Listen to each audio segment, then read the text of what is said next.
Hey everyone, I'm going to teach you how to make a simple and beautiful centerpiece for your wedding or event coming up, and all on a budget. The first thing we're going to need is a pot or a vase. It could also be a bowl or a cup to use as our centerpiece base. I decided to use this beautiful antique pot that I found at an antique store for $5, and I think it will give the bouquet a very rustic and elegant look.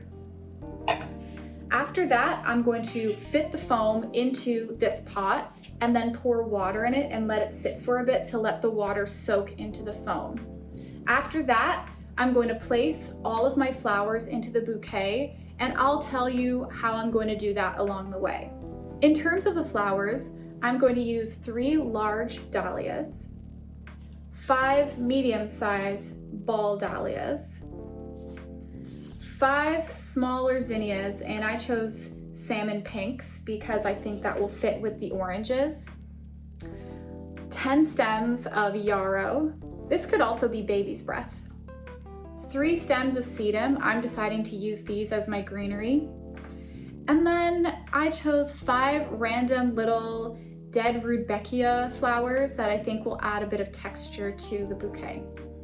So here we go. I'm going to move my pot out of the way and then bring the foam in front so I can cut it to size.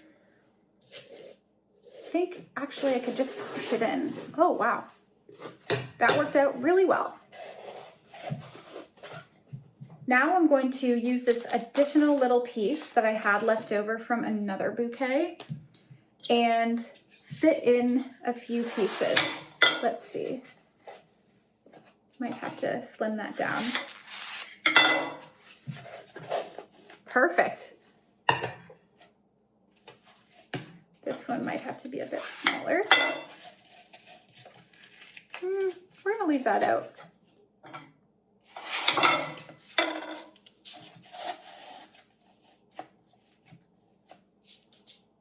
Okay, the foam's all done. That was easier than I thought it would be. And now I'm going to pour a bit of water into it. I have some leftover water from when I picked the flowers from my garden this morning. I'm just going to pour it in.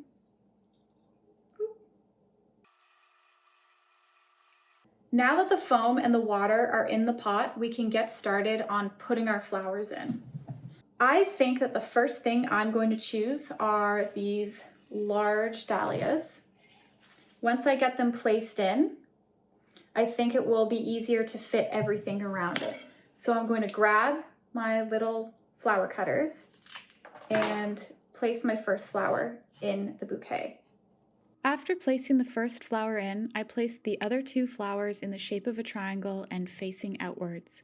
Okay, so you see how I placed them. I actually want them lower down because the lower you have the flower, the less space you need to fill. And since we are only working with a few flowers, this is going to be the best option for us. Next, I'm going to put in the sedum. I think that will help fill in a bit of space. As you see, I'm placing the sedum in between the large dahlias to fill in some of that space and to create the symmetrical and balanced look that I'm going for this centerpiece. Okay, now we're going to fit some of these dahlias in. Let's put the orange ones in. I broke this down. 1.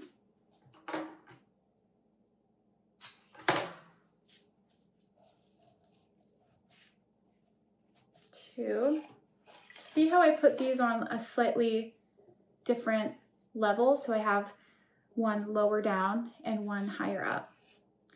I think the next one I'll put in will be on this side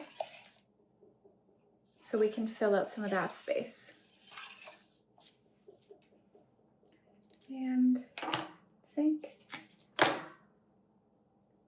want that right here.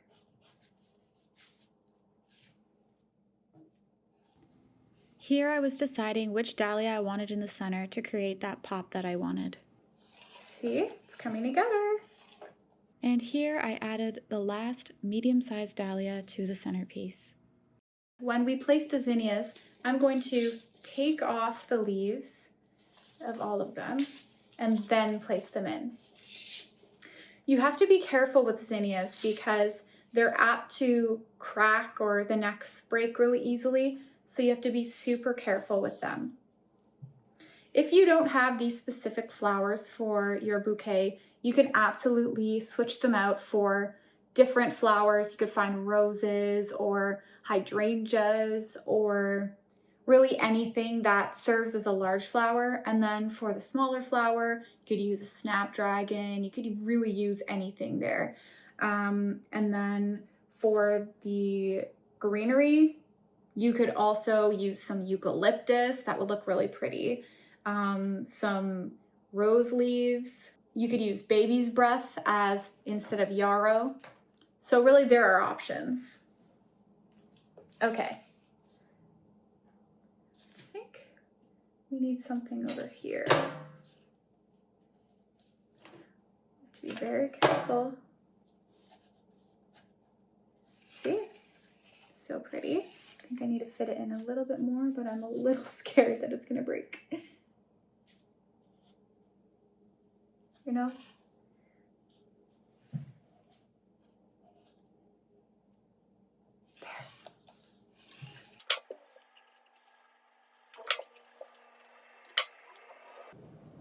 With the zinnias, sometimes it looks cute if you let them sit out a little bit. Even though I was being very careful with the zinnia stems, I still managed to crack one of them, and instead of throwing the flower out, I just cut it a bit shorter and placed it in.